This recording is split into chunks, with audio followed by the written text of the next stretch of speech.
이 세상은 하나님의 무한한 능력과 영광으로 창조되었습니다. 너무 아름답죠. 이 아름다운 모든 만물을 우리의 눈으로 보고 있는데 우리는 이 만물을 어떻게 바라보고 있습니까? 우리 육신으로 눈으로 보면 아름다운 것들 많아요. 우리가 추구하고 싶은 것들도 많고 또 우리가 누리고 싶은 것들도 많습니다. 그런데 그 실체를 보면 어떻습니까? 죄악으로 가득 찬 게 이 세상인 거죠. 우리 눈에 보이지 않는 거시세계라고 하죠. 하늘의 별, 은하와 이 전 우주의 모든 상황들을 보면 감히 우리 눈으로 다 볼 수는 없어요. 우리는 그저 빛, 그냥 별빛 점 하나로만 보는데 그 가운데서 일어나는 놀라운 역사들이 있고 또 미시세계라고 합니다. 눈에 보이지 않는 너무나도 작은 곳에서 수많은 움직임들이 지금도 일어나고 있다라는 것입니다. 이렇게 하나님께서 이 귀하게 아름답게 창조하신 이 만물 가운데 가장 으뜸인 존재는 바로 우리 사람이죠. 근데 우리 사람들이 하는 우리의 모습들을 한번 보십시오. 우리 인간의 타락으로 말미암아 결국은 이 아름다운 창조 세계가 우리로 말미암아 지금 다 뒤틀려지고 있는 것을 보게 됩니다. 눈에 보이는 것은 환경의 오염일 수도 있겠고요. 그로 인한 질병들의 증가가 있을 수 있겠고 기후변화로 인해서 엄청나게 많은 사람들이 고통을 받고 있는 현실을 봅니다. 또 하나의 죄성의 결과를 보면 2023년도 보건복지부에서 이 매년 이제 복지위에다가 보고를 하는 자료에 보면 가정폭력 2023년 한 해 동안 가정폭력으로 신고된 건수가 약 4만 4천 건 되는데 그 중에서 가정폭력으로 인정된 건수가 약 한 2만 4천 건 정도 된다고 합니다. 그 중에 90%는 약 90%는 부모로 인해서 부모가 그 아이를 학대를 하는 거죠. 그런 아동학대의 이 건수와 퍼센테이지와 이것을 봐도 어떻습니까? 우리가 그래도 부모하면 생각나는 우리의 모습들이 있는데 지금은 우리가 생각하는 이런 모습조차 다 무너져 버린 이 현실을 지금 우리가 살아가고 있다라는 거죠. 결국 우리가 살아가고 있는 이 현실을 보면 죄악이 관영해 있는 시대를 살아가고 있는 것을 보게 됩니다. 계속해서 사람이 죽어나갑니다. 근데 이 범죄로 인해서 죽어나가는 현실들을 봤을 때 어떠냐면요, 우리가 지금 그냥 누군가가 연쇄살인을 해서 누군가를 죽였다라면 뉴스에 대서특별히 될 겁니다. 그러나 그렇지 않고서 간접적으로 인해서 누군가가 죽임을 당한다라면 그것은 따로 뉴스에 나오지 않아요. 그러나 어떻습니까? 이 모든 세상을 보면 그곳에서 이렇게 많은 사람들이 신음하고 있습니다. 우리도 마찬가지죠. 그러면 이 세상을 우리는 일반 사람들이 보는 것처럼 똑같이 봐야 되겠습니까? 더 이상 소망이 없는 걸까요? 더 이상 이 소망이 사라진 것입니까? 그러나 이 모든 피조물들은 지금도 고대하고 있습니다. 뭘 고대하고 있느냐? 바로 하나님의 아들들, 하나님의 자녀들이 나타나는 것을 고대하고 있습니다. 오늘 보면 로마서 8장 19절에 보시면은 피조물이 고대하는 바가 뭐죠? 정말 간절히 원하는 거죠. 간절히 원하는 게 뭐냐?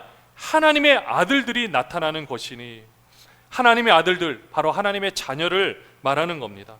하나님의 자녀는 바로 하나님의 뜻을 따라 행할 수 있는 사람이죠.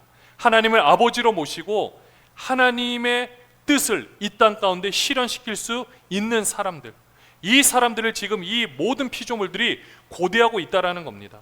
이 세상은 지금 잘못된 방향으로 가고 있는데 본인도 어떻게 이 방향을 수정할 수가 없어요. 그리고 그 누구도 여기서 돌이키기가 참 어렵습니다.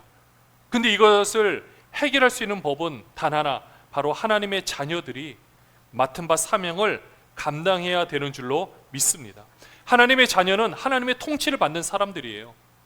어떤 상황 가운데 하나님의 권세 아래 있는 사람입니다. 여러분들, 우리 자녀들은요, 우리와 떨어져 있다 할지라도 어떻습니까? 우리가 그 사랑하는 마음이 있는 이상은 어디서든지 영향을 미치게 되잖아요. 우리 하나님의 자녀들은요, 언제 어디서든지 간에 하나님과의 관계, 우리가 끊는다고 해서 끊어지는 것 아닙니다. 하나님의 놀라운 권능 아래 하나님의 통치가 임하여져 있다라는 것입니다.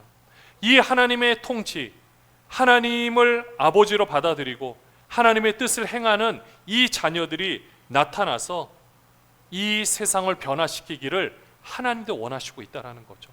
그래서 하나님은 이 땅 가운데 먼저 예수 그리스도를 보내주시고, 그래서 그 십자가 사건과 부활함으로 말미암아 성령께서 오셔서 이제는 우리를 통하여서, 바로 하나님의 자녀인 우리들을 통하여서 이제는 하나님의 일을 펼쳐 가시는 줄로 믿습니다. 우리는 그 과정 가운데 있는 거예요. 이거는 우리의 어떤 뜻으로, 우리 육신의 뜻으로 할 수 있는 것이 아닙니다. 그리고 내가 하고 싶어서 할 수 있는 것도 아닙니다. 하나님의 계획 아래, 하나님의 주권적 섭리 아래 있다라는 거죠. 그러면 여러분들 어떻습니까? 여러분들은 하나님의 통치를 받고 계십니까? 우리가 기독교인이잖아요. 우리 기독교인이라면 하나님의 통치를 받아야 하는데, 우리는 하나님의 통치를 받는 삶을 살고 계십니까? 여러분의 삶은 하나님의 통치함 가운데 있으십니까? 우리가 기독교인이라면 여기에 초점을 맞추어야 하는 것입니다. 근데 우리는 보통 어떻습니까? 이 시대 기독교인들을 보면 예수를 믿게 되면 구원함을 받는다라고 말을 합니다. 구원함을 받는다라는 것은 곧 우리의 존재가 이동되는 것에 초점을 맞추고 있습니다. 물론 너무나도 중요한 사실입니다. 진리입니다. 근데 그것만큼 중요한 것은 우리 존재의 이동을 떠나서 하나님이 지금 이곳에 우리를 통치하고 계신다라면, 하나님이 지금 이곳에 계신 것 아니겠습니까? 그럼 우리가 천국 존재가 중요합니까? 아니면 하나님이 계신 곳에 함께 있는 것이 더 중요하겠습니까? 천국보다 크신 이가 하나님이세요. 우리가 생각하는 그 공간에 하나님을 가둬서는 안 됩니다. 근데 우리는 이제까지 그렇게 생각하고 있었던 거예요. 이 세상은 죽고 썩고 없어질 그냥 세상, 하나님이 버리신 곳, 그리고 그곳은 하나님이 다스리는 곳, 그래서 우리는 그 공간이라는 곳에 들어가기를 애쓰고 있었던 거죠. 그러나 하나님은 지금 이곳에 우리와 함께 하시는 줄로 믿습니다. 내가 뻔하다고 생각하는 나의 일상적인 삶 가운데 우리 하나님이 지금 함께하고 계시는 줄로 믿습니다. 근데 우리는 익숙하지 않는 거예요. 이 개념 자체도 익숙하지 않고, 내가 지금 여기서 사는데 하나님이 내 안에서 역사를 하신다? 이것도 익숙하지 않습니다. 그래서 하나님이 내 안에 계신다는 것은 내가 인정하지만 어떻게 합니까? 내가 원하는 대로 삶을 살아가고 있는 거죠. 하나님이 안에 계신다라고 하면서 우리는 여전히 내가 하고 있는 겁니다. 하나님의 통치를 받는다고 하면서 내가 나를 통치하고 있는 거죠. 그럼 어떤 일이 일어납니까? 서로 부딪혀요. 안에서 정말로 힘든 일이 일어납니다. 예전에 예수를 믿지 않았을 때는 차라리 아예 내 뜻대로 하니까 오히려 편했어요. 오히려 삶에 문제가 없었어요. 근데 내가 예수를 믿고 나니까 어떤 일들이 생깁니까? 심히 곤란한 일들이 생길 때가 많죠. 그것도 그냥 일상적인 신앙생활 할 때는 아무 문제가 없습니다. 그러나 내가 이제 성령으로 좀 새롭게 하나님께서 역사를 하시려고 하면은 이 안에서 막 놀라운 일들이 일어나게 되는 거죠. 근데 그 과정을 바라보면 너무 힘이 드는 겁니다. 나는 왜 이럴까? 내가 왜 이 행동 때문에 이렇게 될 수밖에 없을까? 매 순간 좌절감에 빠질 수밖에 없게 되는 거죠. 차라리 이럴 때는 어떻게 하는 게 제일 좋은지 아십니까? 내가 내 삶에서 내가 결정을 하다가 도저히 답이 안 나온다고 생각하면 빨리 내려놓으시면 됩니다. 내가 할 수 있는 부분이 아니구나.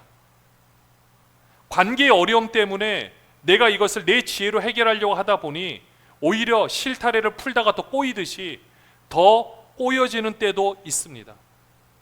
때로는 물질에 관한 관계도 그럴 때가 있어요. 그럴 때는 이건 우리 힘으로 해결할 수 있는 부분이 아닙니다. 그럼 어떻게 해야 되겠습니까? 내가 하는 방법들을 내려놓고 하나님이 하실 수 있도록 우리를 내어 드리는 겁니다. 나는 원래 이렇다. 이렇게 인정하는 거예요. 나는 원래 내가 이렇게 잘했는데 왜 하나님이 내 안에서 역사를 하니까 이렇게 되느냐라고 생각하면 답이 안 나오는데, 나는 원래 그런 존재인데 하나님이 이렇게 역사를 해서 인도해 나가시는구나. 나로서는 소망이 없는데 우리 하나님으로서는 소망이 있구나. 이렇게 인정하시게 되면 그때부터 우리 안에서 놀라운 변화들이 일어나게 되는 것입니다.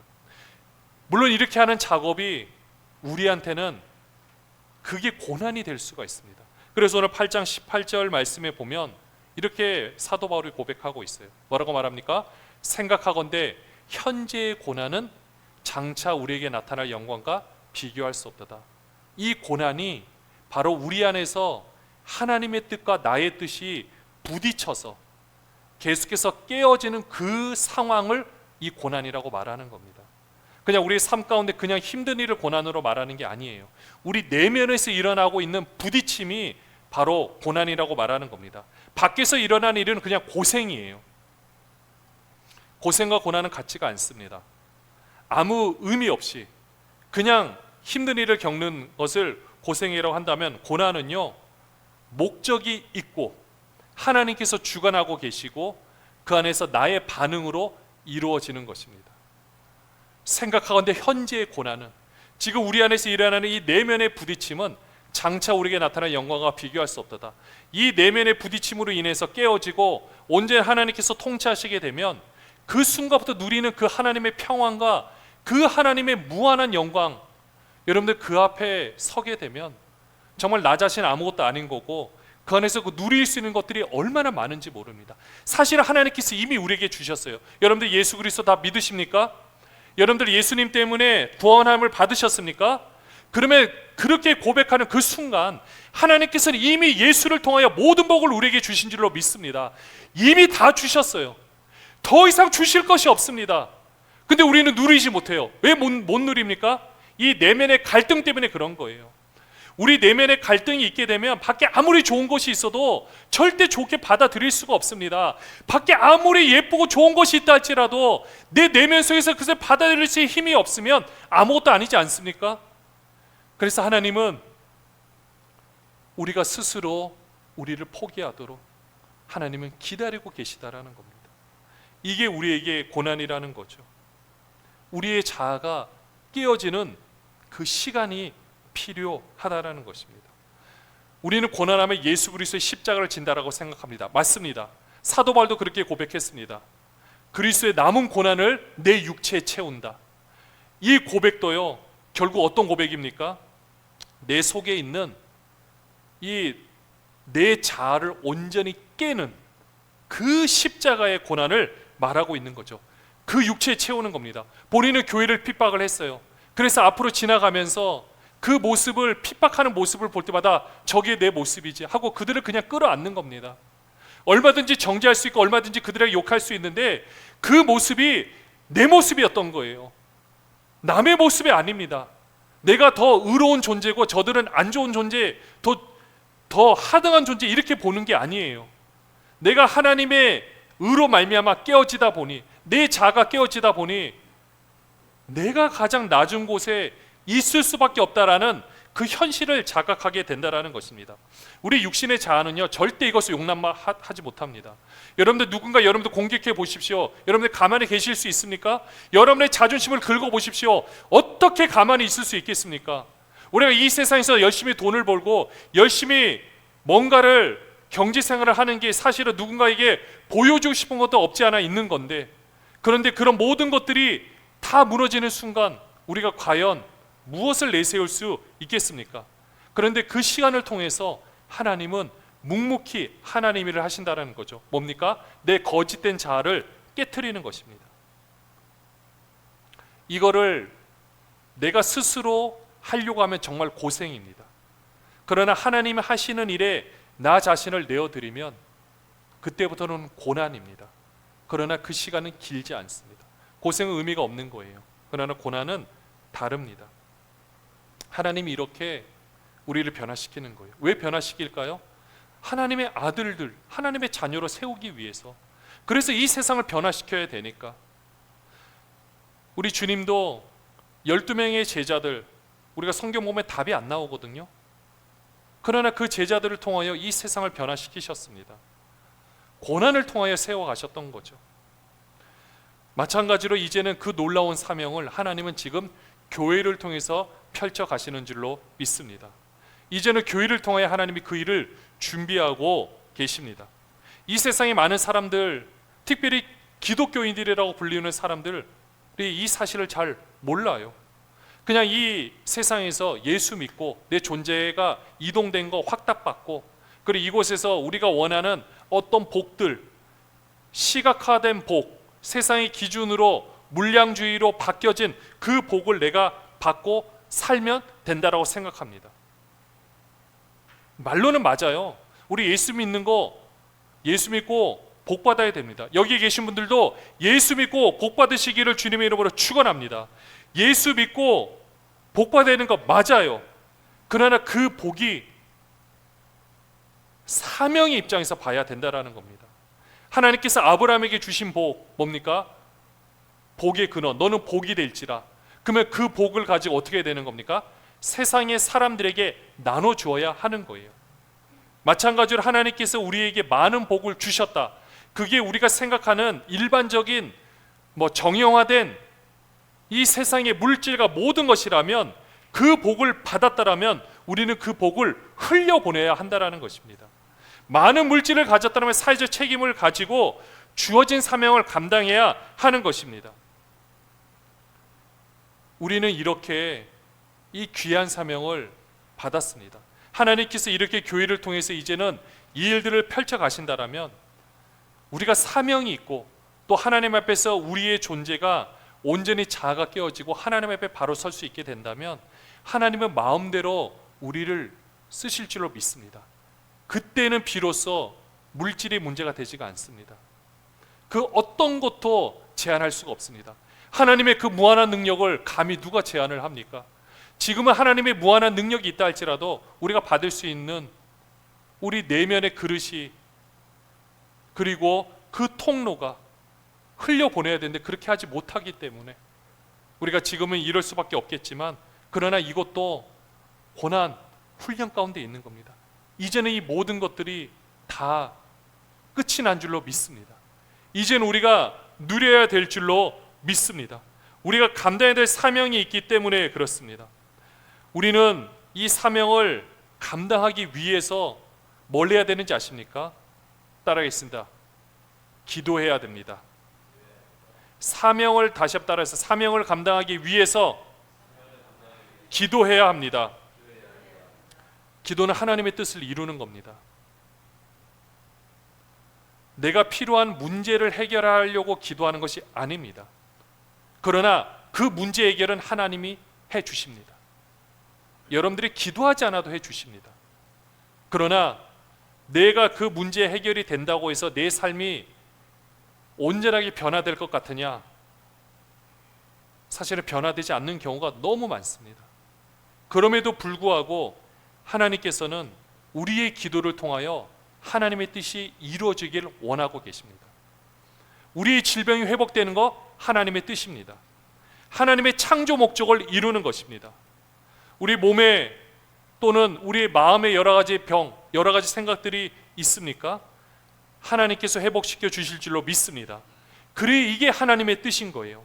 하나님의 창조 목적은 우리를 회복시키는 것입니다. 원래 아름답게 창조되었던 우리가 죄로 말미암아 일그러져 버렸기 때문에, 죽었기 때문에 이제는 이 모든 것을 새롭게 회복시키는 줄로 믿습니다. 그랬기 때문에요, 우리가 앞으로 할 일은 이겁니다. 이 세상을 변화시키고, 그리고 나를 변화시킨다. 내가 눈에 보이는 게 내 거짓된 자아로 보면 하나도 일어나는 것이 없는 것처럼 보입니다. 내 눈에 아무것도 일어나지 않는 것처럼 보여요. 그러나 내면의 세계와 하나님의 세계에서는 상상을 초월하는 일들이 일어나는 줄로 믿습니다. 그래서 우리는 어떻게 되느냐? 기도하면 받은 줄로 믿고, 그리고 우리의 입술로 믿었던 것을 우리 눈으로 바라보게끔 시각화해서 선포하는 것이 그 무엇보다도 중요합니다. 여러분들이 하나님 일을 하고 싶으십니까? 그럼 내가 하나님의 할 그 모습을 생각하며 나는 그런 사람이라고 선포를 하는 겁니다. 나는 앞으로 이 전도를 할 사람이다, 내가 앞으로 전도를 할 사람이라 생각하면서 그렇게 생각하는 모습이 필요합니다.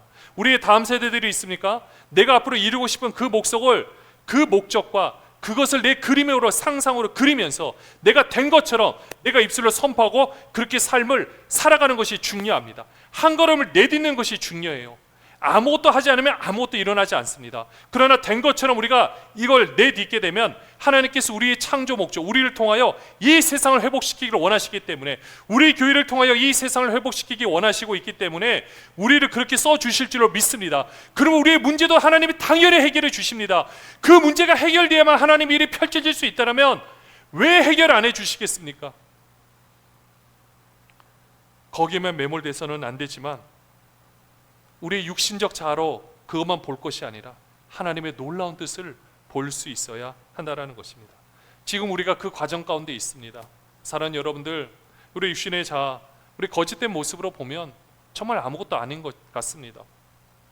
그러나 그렇지 않습니다. 우리가 먼저 우리 입술로 선포하고 이렇게 된 것을 바라보고 우리가 새로운 피조물로 됐다는 것을 고백하면서 우리가 먼저 누리는 것이 필요합니다. 여러분들, 우리의 몸은 이제는 우리의 것이 아닙니다. 우리 주님의 것이에요. 그럼 누가 책임져 주십니까? 주님이 책임져 주세요. 또 우리 주님의 자녀잖아요. 우리가 자녀인데 우리 하나님이 책임 안 지시겠습니까? 우리 하나님이 그냥 내버려 두시겠습니까? 그렇지 않죠. 그래서 우리는요, 우리가 먼저 모델이 되는 것이 중요합니다. 이미 하나님께서 우리를 모델로 삼아 주셨어요. 물리적인 환경이 중요한 것이 아닙니다. 내 주위에 나를 둘러싸고 있는 환경은 여러분에게 절대 영향을 미치지 못합니다. 그 환경이 있다 할지라도 거기에 여러분들이 억눌림을 당하지 마시고 그 앞에 무릎 꿇지 마시고 입술로 선포하시면서 믿음으로 된 것을 바라보시면서 새롭게 바꿔가시길 주님의 이름으로 축원합니다. 그 환경이 너무 힘들고 어렵다 할지라도, 도저히 답이 없어 보인다 할지라도, 여러분들 그 환경을 뛰어넘어 나를 바라보고 계시는 하나님의 손길을 바라보시길 바랍니다. 그 하나님의 시선을 바라보시길 바랍니다. 그리고 우리 안에서 역사하고 계시는 그 하나님의 손길을 바라보시길 바랍니다. 우리는 이렇게 지금 해나온, 제가 하나님께서 이렇게 우리를 바꿔가는 모든 것이 이게 바로 하나님의 재창조예요. 하나님 우리를 창조하시고 우리의 범죄함으로 말미암아 우리는 죽었지만 예수 그리스도로 우리를 새롭게 하시고 이제는 우리를 통하여 우리를 이렇게 새롭게 만드셔서 새롭게 인도해 나가시고 있다는 것입니다. 이 하나님의 재창조의 사역은 우리로서 끝나는 것이 아닙니다. 지금 대한민국의 수많은 교회들이 하나님이 재창조로 새롭게 되어야 되는 겁니다. 그래서 이 대한민국이 새롭게 되어야 되고 이 전 세계가 새롭게 되어야 하는 것입니다. 하나님은 이것을 펼치시기 위하여 묵묵히 하나님의 뜻을 행할 수 있는 교회를 찾고 계시고, 그리고 그 가운데 고난을 통하여 그들을 새롭게 하시고, 그리고 그 모든 것들이 다 끝났을 때 하나님은 그들을 통하여 놀라운 일을 펼치고 있다라는 것입니다. 오늘 23절 말씀 보시면은요, 그뿐 아니라 또한 우리 곧 성령의 처음 익은 열매를 받은 우리까지도 속으로 탄식하여 양자 될 것 곧 우리 몸의 속량을 기다리느니라. 바로 속으로 탄식하여, 양자, 하나님의 자녀인데요. 양자는 뭡니까? 친자가 아니라 양자. 바로 하나님, 우리는 본질상 진노의 자녀였지만 하나님께서 양자로 삼아주신 게 뭡니까? 양자로 삼아주셨다는 건 내 아들이 되게 했다라는 거예요. 법적으로 똑같은 자녀의 위치에 있는 겁니다. 우리 몸의 속량을 기다리느니라. 우리는 이렇게 우리의 전인격 존재가 새롭게 되기를 우리는 기다리고 있는 겁니다. 물론 그 언젠가 완성이 될 거예요. 지금은 그 과정 가운데 있습니다. 그래서 이 가운데 있는 것을 바로 하나님의 재창조, 하나님의 재창조 사역 가운데 우리는 있다라는 것입니다. 하나님은 지금도 이미 우리를 계속해서 만들어가고 계십니다. 우리 육신의 모습, 겉으로는 우리 이미 만들어졌고요, 점점 나이가 들어가고 있습니다. 근데 진정한 모습은 우리 겉모습이 아니라 그와 연결되어 있는 우리 내면의 모습이죠. 이 내면의 모습은 계속해서 지금도 자라가고 있습니다. 우리가 계속해서 자라가는 이 모든 순간들, 그 모습이 온전히 성장하게 되면 정말로 많은 일들을 감당할 수 있게 되는 것입니다. 근데 사랑하는 여러분들, 우리 겉대의 모습보다 우리 내면 안에서 아직도 여러분이 이제 하나님의 재창조를 하셔서 역사하고 계시는데, 아직도 여러분들이 예전의 그 상처와 그 쓴뿌리 때문에 혹시라도 고민하는 분들이 계십니까? 여러분들, 내가 이것만큼은 오픈하려고 하지 않아서 골마서 썩어가고 있는 분이 계십니까? 여러분들, 이제는 그 모든 것들을 우리 주님의 그 빛 앞에 다 내려놓기를 바랍니다. 여러분들을 오픈하시기를 바랍니다. 여러분들, 그렇게 해서 하나님의 빛이 내 안에서 역사를 해서 그 부분이 온전히 새롭게 되어야 됩니다. 겉으로는 괜찮은 척하지만 내면의 이 질병 때문에 고통을 당하면 얼마나 안타깝습니까? 얼마나